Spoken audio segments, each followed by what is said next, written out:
going into a session with like no music made at all, and then starting from something from scratch, I used to be so terrified because it's like, but my friend told me this thing where it's like, there's billions of floating ideas, and at the right moment we're all grabbing them, like the Mm. songs are there, but like who is going to like allow it to come. Like I feel like when you allow it in, and you just what like you let whatever is going to happen, that's when the best songs, in my opinion, like come.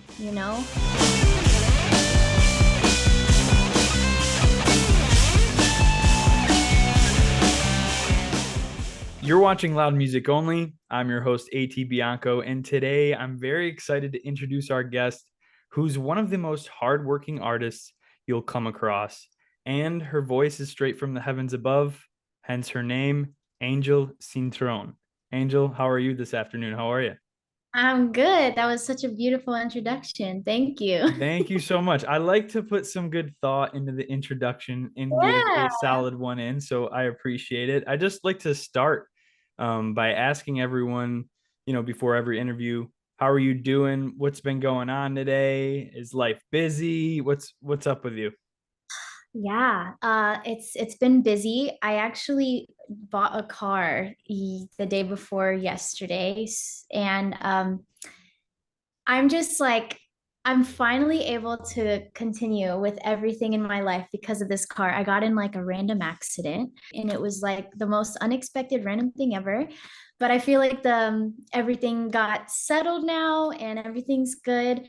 But yeah, I had church today and I came home, and now here I am talking with you. I see you have a little friend there with you. Can you introduce Yeah, me to your friend? come on, come on, come on up.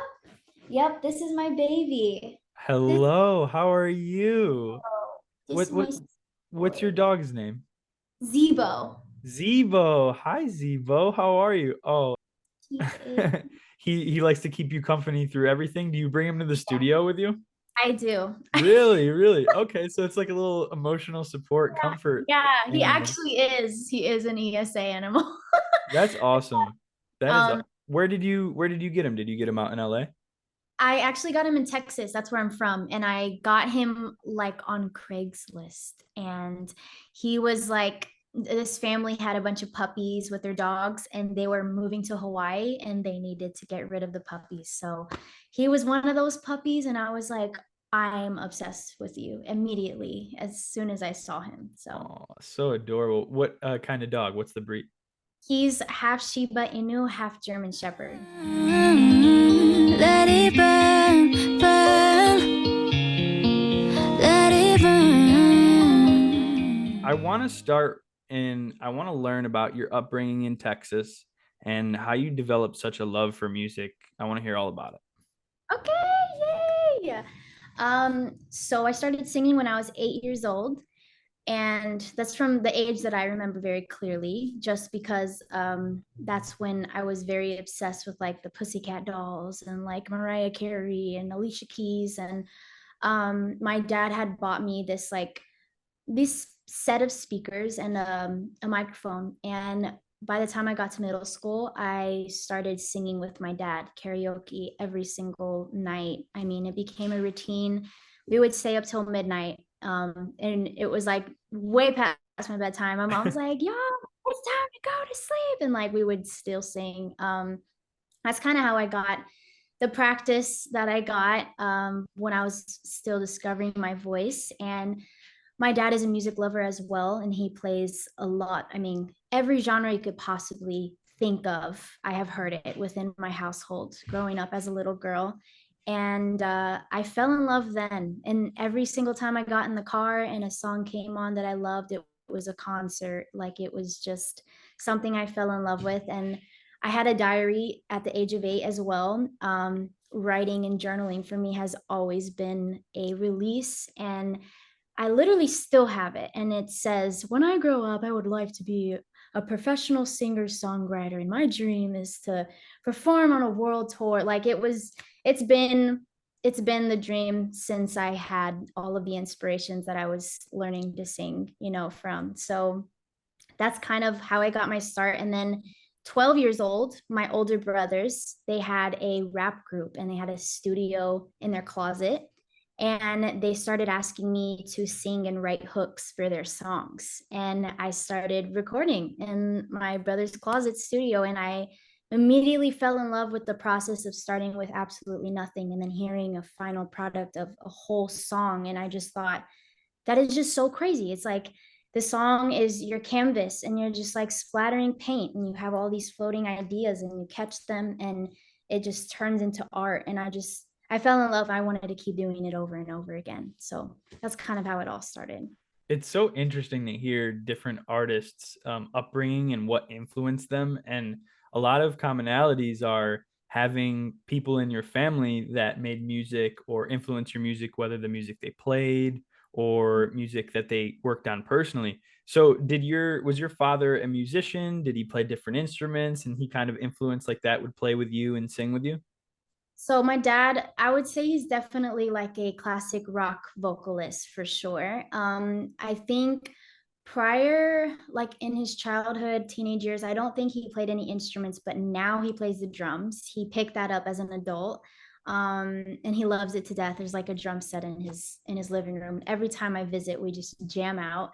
But yeah, my dad is just like a very charismatic performer and he loves to sing. And I think just seeing my dad just get lost in music just kind of, I mean, that inspired me. And then my brothers are great lyricists, and it was just inspiring to see them vent in their music and see that they use that as their outlet. And I think it just kind of, that's how I fell into it.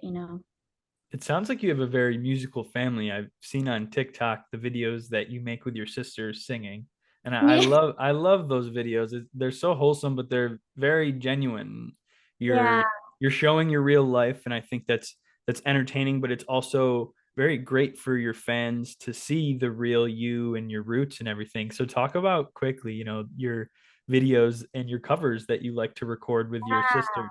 Yeah, so oh my gosh, whenever I was a junior in high school, I got my first iPad, right? And that's when Instagram had like 15-second videos and like I basically started making it an assignment for myself to make one singing video per week. And at the time it was like nothing but covers. I was still trying to figure out my sound as a writer and as a singer. And I just fell in love with making singing videos, and I found that I grabbed majority of my like my fan base at first in the beginning stage of my journey was from like Instagram and Facebook, just covers.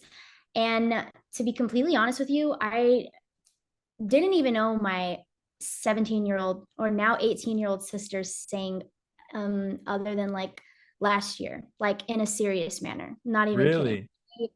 I've always heard her like have vocal abilities. I've never heard her sing a full song from front to back. Like we sing together in the car. We play this game called Copycat, and I'll like do a riff and I'll have my sisters copy me.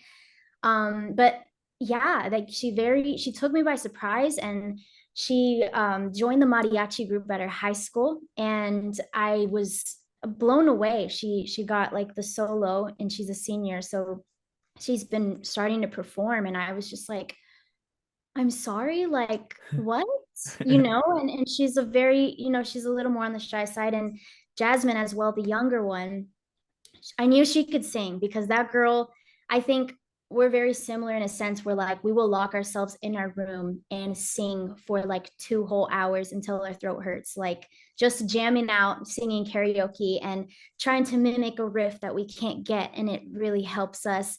But yeah, I think I'm just like, honestly, they blow me away every time I go home and I see that they get better because obviously I'm not there all the time. And I just like Jasmine sings so much better than I did at that age. And it's just like, they're just insane. And I think every time I go over there now, I'm like, we're making a few singing videos because it's like, they're not like super duper interested in like being singers or becoming or being an artist.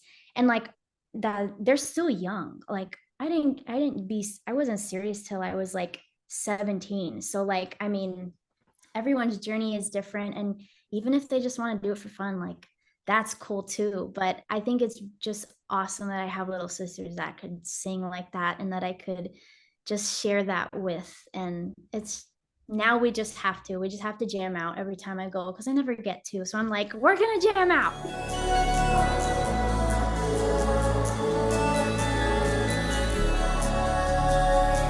For yourself, you're very consistent on your social media channels, as are a lot of other artists, but you do it in a way that it doesn't feel forced from the viewer's perspective. You know what I mean? And I respect that. And I'm just curious on how you balance that because you're right. Like being on social media all the time, whether you're an artist promoting your own art or whether you make content, it's a grind, and being on that all the time isn't the best. So how do you balance that? Are you record and backlog a bunch of videos? What's your like content planning with that? Because you do a great job on getting people to listen to your music, and I think that's the hardest part. Thank you so much. That means a lot to me because the word you said, balance, has been such a key word for me and last year especially. And still, I think we're all just constantly trying to manage our time. And as creatives, it's like, oh my gosh, it's even extra, even more of that. So what I usually do now, like my new thing now, is if I have a release coming up, which I do next month, and I kind of set like a couple of content days of up to like maybe a month of content, and we'll shoot a bunch of stuff. I'll have like reference links of like either reels or TikToks I saw that I want to recreate in my own way, or just ideas where I try to incorporate like my personal life with my music. And it's a lot about what I find inspiring that got me to listen to other artists, but like how can I do that in my own way and showcase my own music and showcase who I am as well as my personal life. And we just kind of go at it for a day or two, and I like kind of rack it up, and then I do the editing. So today is actually editing day for me. So after we get off this call, I'm probably going to be editing till midnight. I'm not going to lie to you because I have a lot of content, but none of it is edited. So yeah, as of right That's now, usually the most time consuming part. exactly. And I think that's the part where as soon as I can afford it, I just can't wait to just get an editor that I love and that could take that time and stress and pressure off of me. Because I think that is the most, in my opinion, the most stressful part is finding the time and the balance to edit and load all the content up to put out. Because what I found as well that has helped me is like trying, and then this is where it gets tricky, right? Because as an artist, you want to make sure that you're also being human and that you're taking the time to tend to being a human, tend to being a mother, a daughter, a girlfriend, a best friend, a dog mom, an adult, and it's like you're never really going to have the perfect balance or perfect time. But I think when I try to incorporate making content and things that I'm already enjoying doing, that has helped me a lot take the pressure off of like, oh my gosh, I have to come up with like 10,000 ideas. It's like, okay, what do I have to do this week already within my job? Or am I going to a friend's birthday? Or am I going to hang out with my homegirl? Like, can we jam in the car and make a TikTok while I'm there? Can I make a TikTok while I'm with my family? Like, I try my best to like not make it super like, y'all, I have to make a TikTok. So like for my content, because that's what I'm trying to figure out, like balance with, because like, even though to make my life easier, I try to incorporate it in my everyday life without me seeming like that crazy girl that always got to make some TikToks. Do you know Mm, what I mean? I And that's totally tough. know what you mean. It's It's tough. extremely difficult because not everyone around you like understands it. Yeah. And it's not their fault or anything. It's not doesn't make them a bad person or anything, but I've kind of experienced that with myself of I'm very protective if Right. that's the right word, over the time in which I record. I like to separate Right. it because Mm-hmm. you're right. You don't want to be that guy that's like, oh, all Yeah. right, on my way to wherever, and I have to film this. You kind of fit it in when you can. Um, Yeah. so I'm glad that you mentioned that because I think a lot of artists and a lot of people and creators just in general can relate to that because it is a constant It's a grind. constant battle. You're really trying to just, I mean, it's like a 25/8 job. I mean, genuinely, like you're trying to be human, you're trying to make it work financially, you're trying to still maintain your relationships, but you're also trying to pour yourself into your art and then promote your art. Like that's your Hmm. job too. It's just it's a huge it's a lot on everyone's plate as creators in general. So That's just how I feel right now. Talk about how your faith has helped you like throughout this journey, moving from Texas to LA. Here you just came from church. Talk about mhm. that side of your life too, because I'm very interested. I grew up Roman Catholic, and it was a big part of my upbringing. So I'm interested to hear how it is for you and balancing that as well. Yeah, I could truly say that I would not be in LA if I didn't have God. I wouldn't be in LA. I wouldn't be okay if if I didn't have my faith either.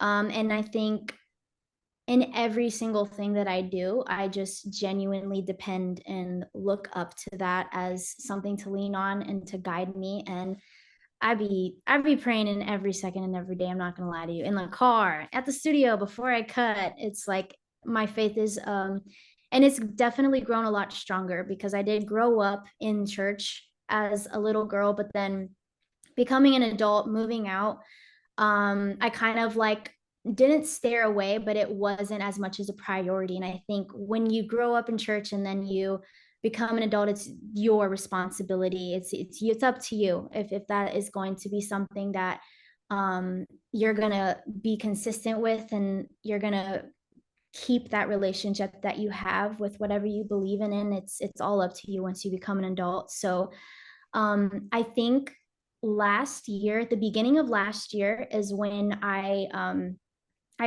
found a church that I loved. First of all, I've been searching for churches, and none of them were I was really clicking with. I didn't feel like I belonged there. And I wanted to wait till the moment that I was like, okay, this is my home. You know what I mean? And I finally found that place.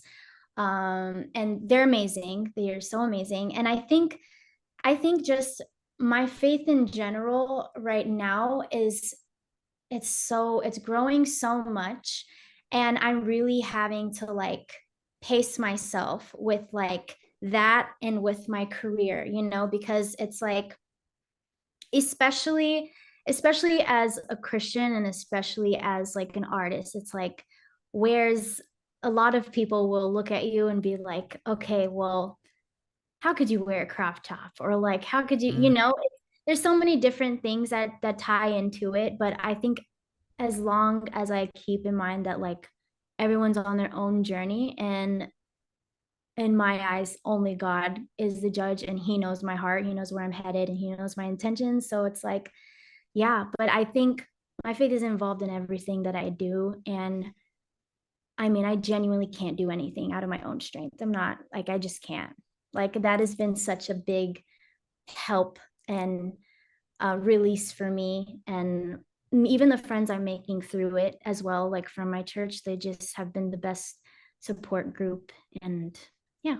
I'm happy that you've found that balance and that you found your church and place of worship too as well, and you're very open about balancing the two because some people think you got to have one or the other, but hey, you could have both. You And could. I think, yeah, and I think I'm also learning about that too as well. Because, being an artist, being someone that you create art, sometimes you write from different people's perspectives. Sometimes, like I'm not perfect. Nobody's perfect. Like that's what we strive for, but nobody's perfect. And I'm still on my journey. So I think it's also about like learning how to be patient and pace yourself and just trust that like as long as you continue to have that relationship with him, he is going to lead you in like his will be done.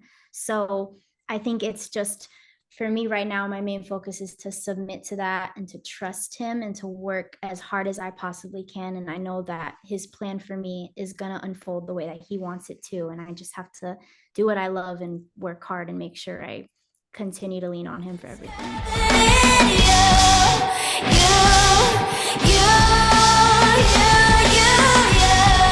A few months back, you dropped a song called Here Without You.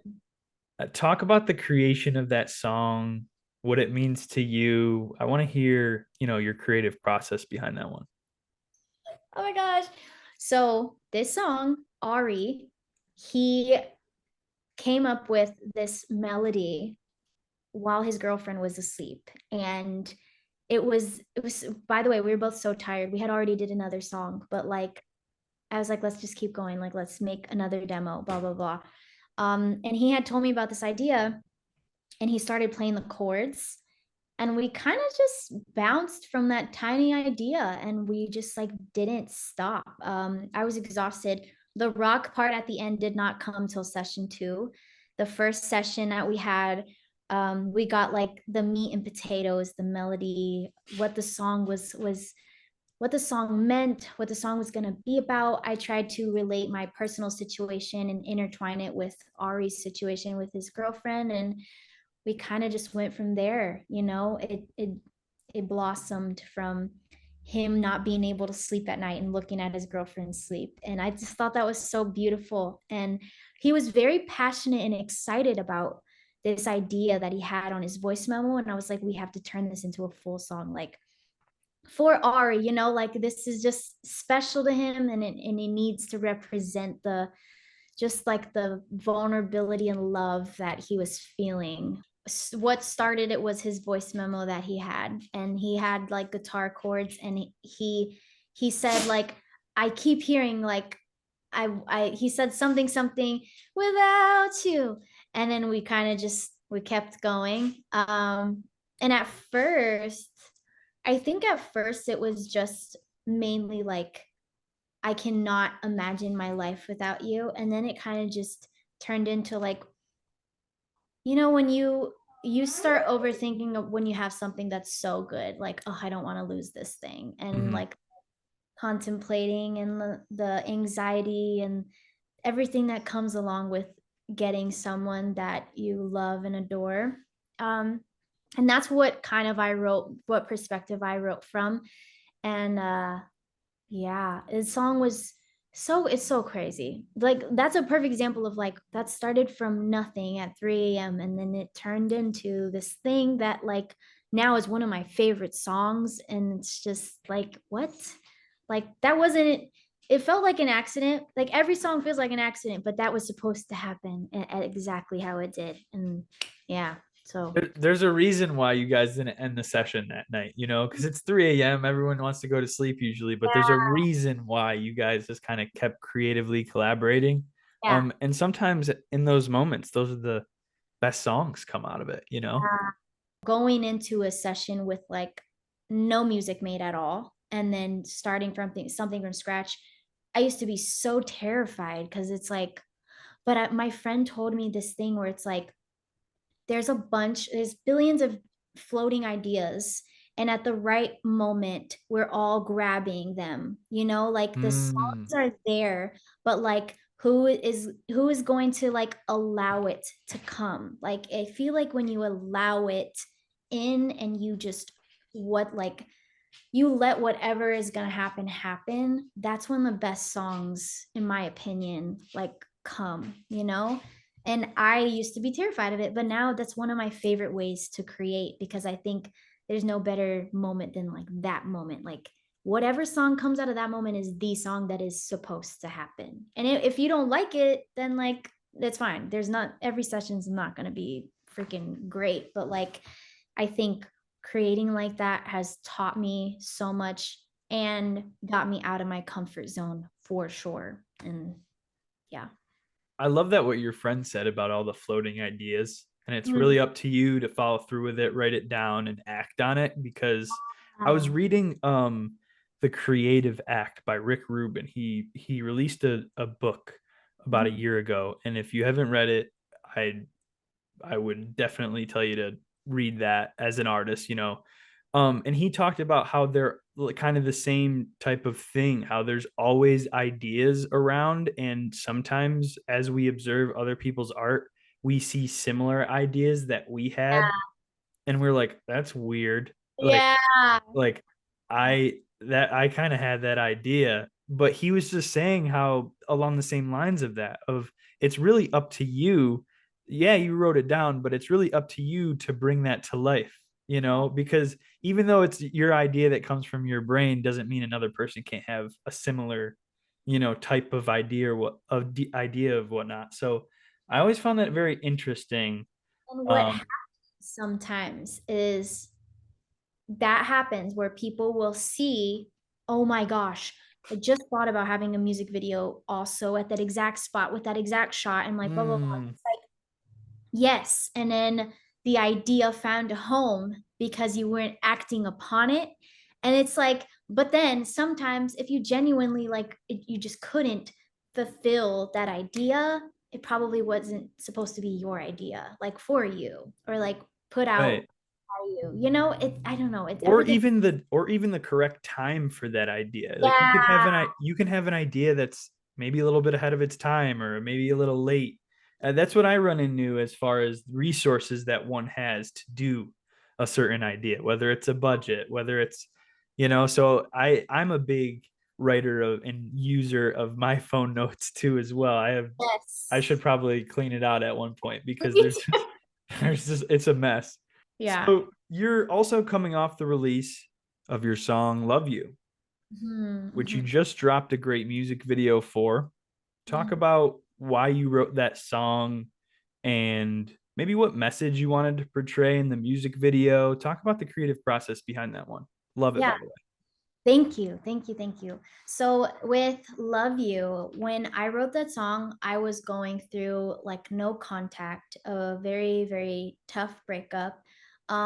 And I would say I have a pretty bad anxious attachment style. And once I commit myself to someone and am loyal to someone for a long time, it's very hard to detach yourself in any from any lover relationship. So yeah, when I wrote that, it kind of felt like this is what's supposed to be happening right now. But I genuinely feel like I'm going through withdrawals and like maybe I can't handle this. So maybe I should just go through the crap and stay with the person because I feel weak right now. So that song was very much like me just admitting that like I want to go back to my ex. That's that in my from my perspective. And I think now that I'm listening to the song, like I've heard it 1,000 times, obviously, just from the mixes and stuff. And like Mhm. I've been also been able to grasp what other people are taking the song as. And I'm realizing that it could be interpreted in so many different ways.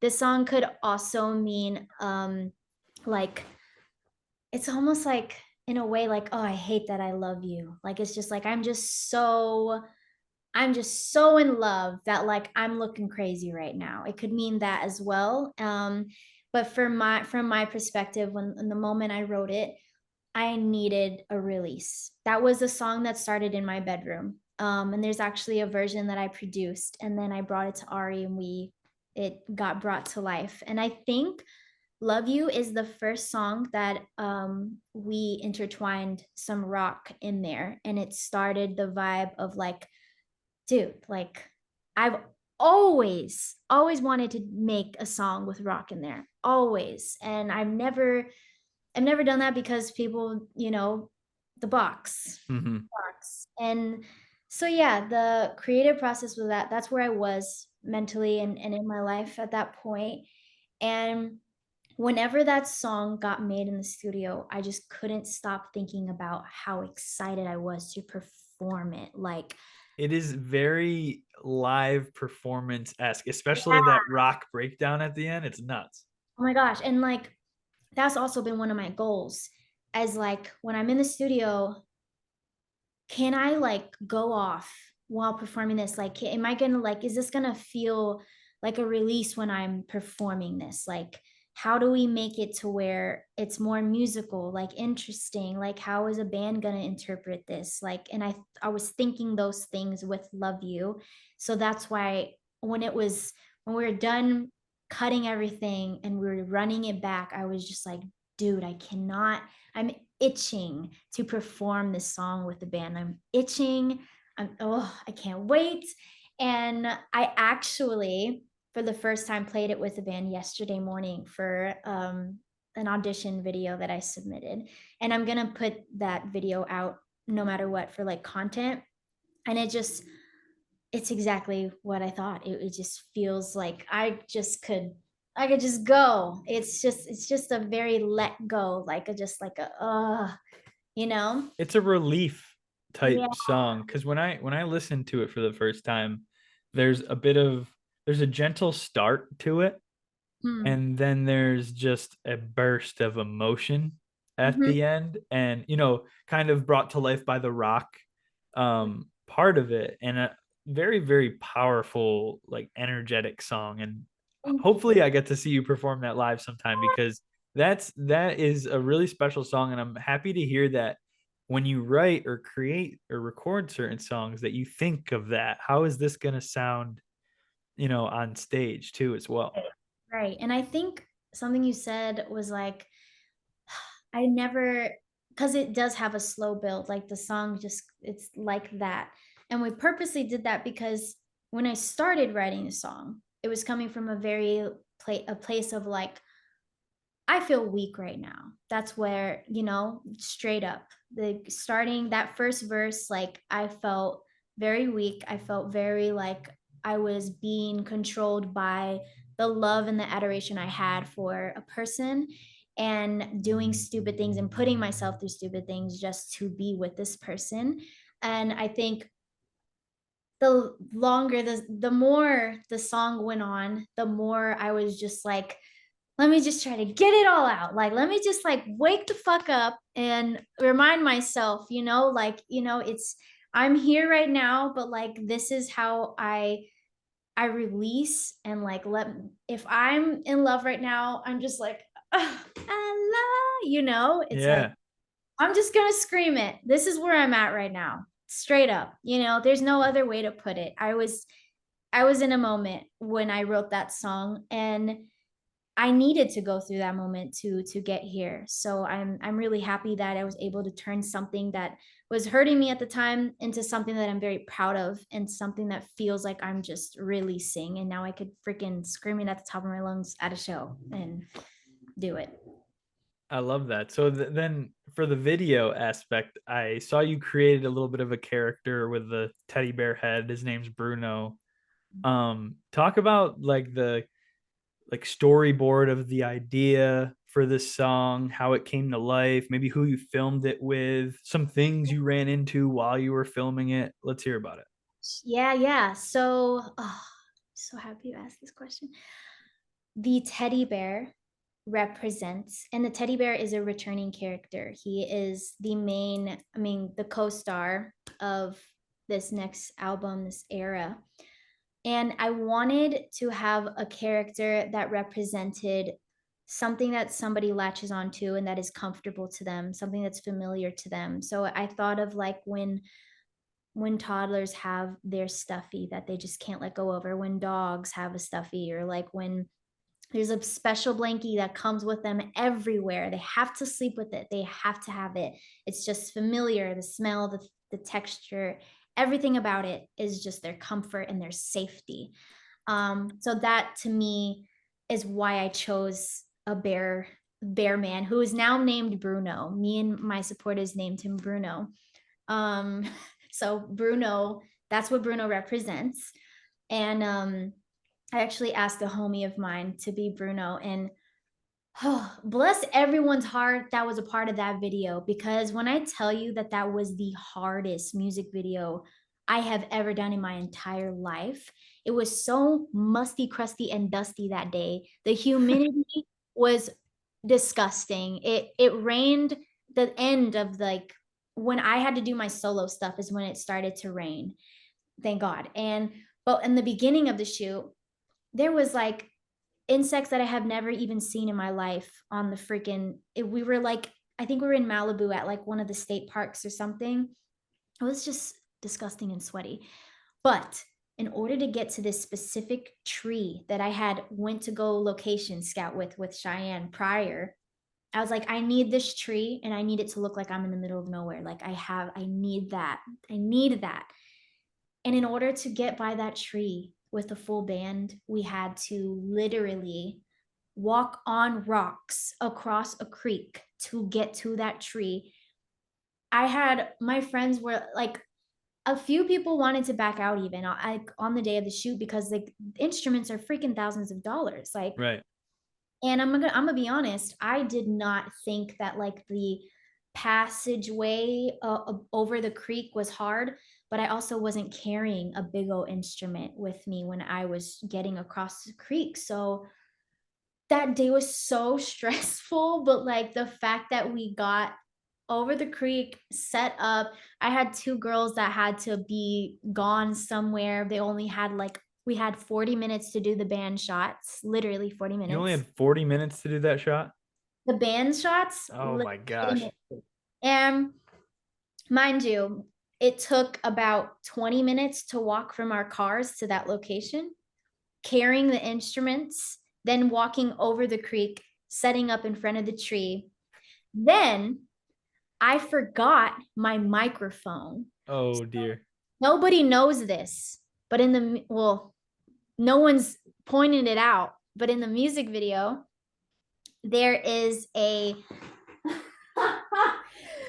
like I had a black power cord. I was singing into a black power cord, covering it with my hand because I forgot the microphone at my house. And there was no other way. Like we were on a time crunch. We were at the location. Everyone was dressed, ready to go. And then I messed up.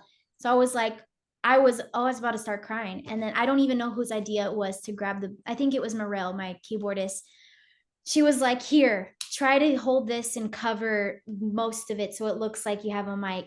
And I was like, that's what we're gonna have to do right now. But I made the what is it called? The shot list. I pinpointed like every section that I wanted. I basically mapped out the music video on like a Google doc, and then I sent it to my videographer. We talked about it. We talked about like how much everything was going to cost, what we were going to have to do, where we were going to have to go, how quickly we could get it done, everyone who's going to be down to be a part of it. And we really made that happen. I mean, that was the hardest shoot ever. I mean, our budget was so small too. Like I'm an independent artist. I save up for these music videos. Like they're freaking expensive. Mm-hmm. And thankfully the videographer I worked with, his name is Dave. I've known him since I was like, oh my gosh, 19. He's from Texas, my hometown, San Antonio. And he did all my first music videos in the early stages of my career.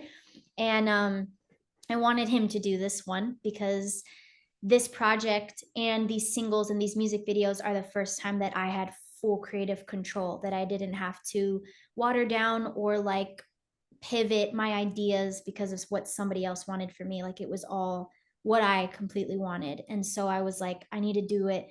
I need to do a video that I want to do fully with Davey. Like it needs to be done. And so, yeah, that's that video.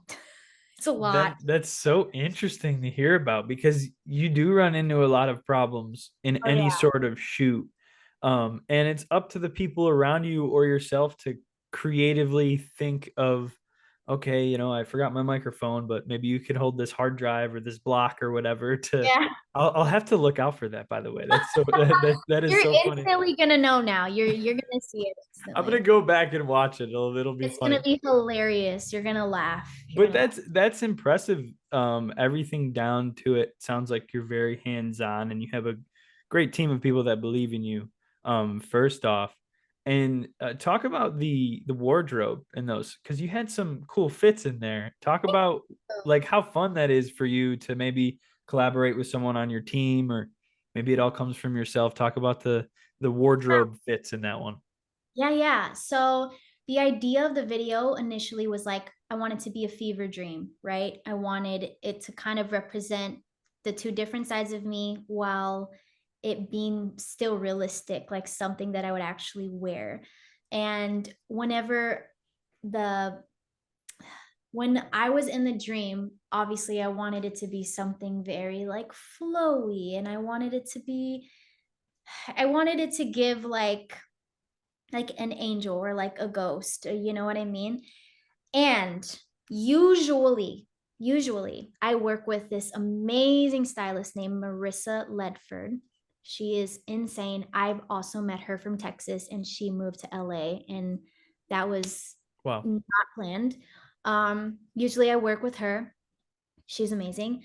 Unfortunately, this time she wasn't available. So I was extremely stressed, I'm not gonna lie, because I love styling myself and I love to get dressed and everything. But for when it's something like a music video or a show, I just feel so much pressure. And I'm like, it needs to be so good, and it needs to be perfect, and it needs to be exactly what I had in my head. So I went on Pinterest, and the the boy shorts with like the Converse and the pigtails, I wanted it to kind of be like playful, grungy skater girl, something that I would like still wear, but maybe a little bit amped up. And I think with her being like in love with Bruno in the video, I wanted it to feel kind of playful, but also like she's just like girl next door, and like, you know what I mean? Mhm. And the other one, I legit went to like 5 different places the day before the shoot. I'm not gonna lie to you. I had Running all over the place. running all over freaking LA to find the perfect outfit for the Dream Angel. And I went to Dolls Kill. Oh my gosh. And there she was, the perfect dress. And I was obsessed. And I like, as soon as I put it on, I was like, yes, this is exactly what I had in my head. And yeah, so I don't even know how I pulled those fits off at all, but the Pinterest board really helped me, and I kind of already knew what I had in my head, but it was like when I see it, I know it's gonna be it. And I freaking ran across LA to find the perfect outfit.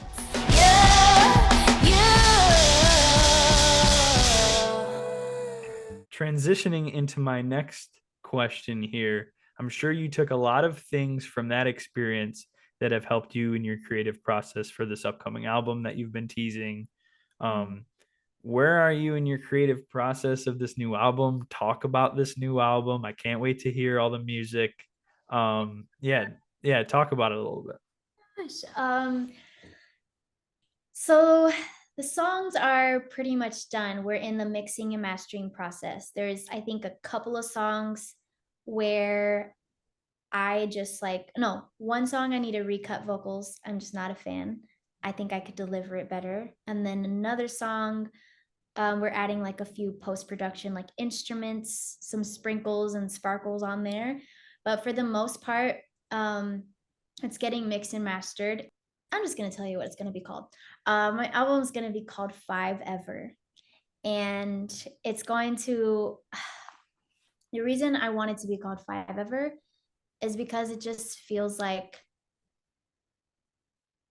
a lot of these songs were started in a period where I felt like I just lost my self identity because I wanted to love someone very hard. So I pushed my own needs and my own um, morals aside to make something work that I knew deep down was just not supposed to be a thing.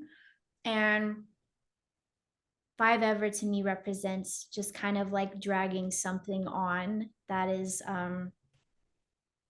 not really realistic, or not really, yeah, it's kind of me creating my little delulu world to make a puzzle piece work that's not supposed to. Puzzle piece does not go together. So that's why I chose Five Ever. And I think these are the most like descriptive and vulnerable songs that I've ever put out. I feel like I've always worried about like maybe this is a little bit too much, or maybe this is, you know what I mean? And I think this is the first time that I was just like, I mean, this is my truth. Like I went through this. This is how I was feeling in this moment. So why would I water it down, and why would I keep that, you know, from my artistry or from putting it out? So yeah, and I think at the moment is gonna be like 10 tracks, maybe 12, because I'm very indecisive and I would love to put more. Uh, but yeah, the next two singles are ready to be to go, and I'm so excited because, like I said, this project was genuinely something that I'm doing for myself, and a little bit more like on the selfish side. Like I was making music to really release and to really just, I needed to, you know.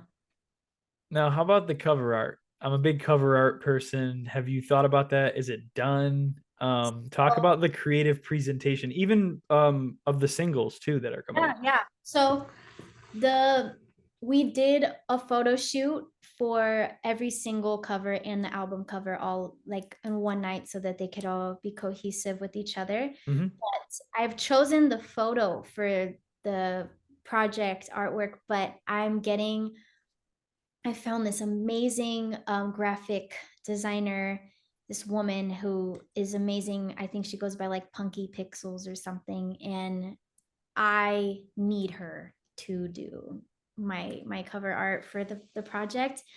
Um, so yeah, it's, I don't want to give it away, but mostly they are in a setting of like this, it kind of looks like a hotel room. I transformed my living room to look like a hotel room basically. And the photographer I worked with, his name is Omar. He's amazing.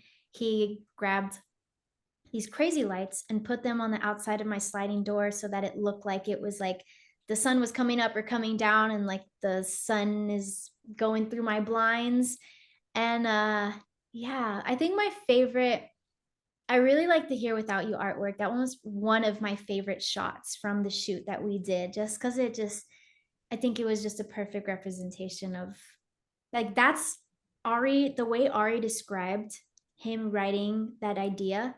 He was leaned against the bed while his girlfriend was sleeping. And so I was Mm. like, if Bruno's laying down and I'm sitting there dangling, you know, it, yeah. I love that. I can't. You got me excited for it.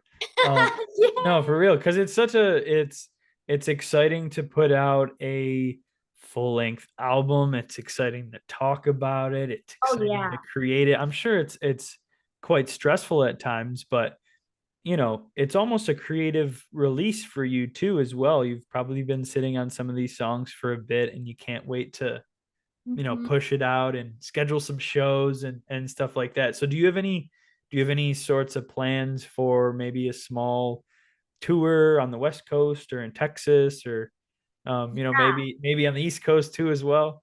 Yeah, so I'm actually um this is all planned but not set, just keep that in mind. Mhm. But this year I'm supposed to go to New York for a show. Never been to New York, and if my first time going to New York is for a show, that's awesome and that would be insane. And then I'm thinking about doing a Texas tour, just cuz like hello. What are some of your biggest goals and aspirations for the next year, 2 years, 3 years? I know you want to drop this album and have the videos all drop on time, and continue to get out there and perform and go on tour and schedule those types of things. Is there Yeah, anything regarding your music career or personal life even that you have goals for in the recent for future? sure. For sure. Yeah. Um One thing in my music life is I really want to go on a tour opening up for an artist that I really love. And I literally have a list like over there on my whiteboard of artists that I could see myself opening for. We've been working really hard to knock on those doors and pitch for that. And then another thing, another personal goal that I have is to be a full-time artist and creator. I have a bunch of different, I have, my hands are in so many different things as far as like work goes. A lot of them are creative, some of them are not. And it's just like, that's kind of how it is living in LA, I think, especially for an independent artist. So I think that would make me feel more balanced, give me more time to work on my craft. And I really want to produce more, want to produce my own music more and sharpen up my violin playing, sharpen up my guitar playing. And I think in order to do that, I need to have more time. And I just simply don't have it right now.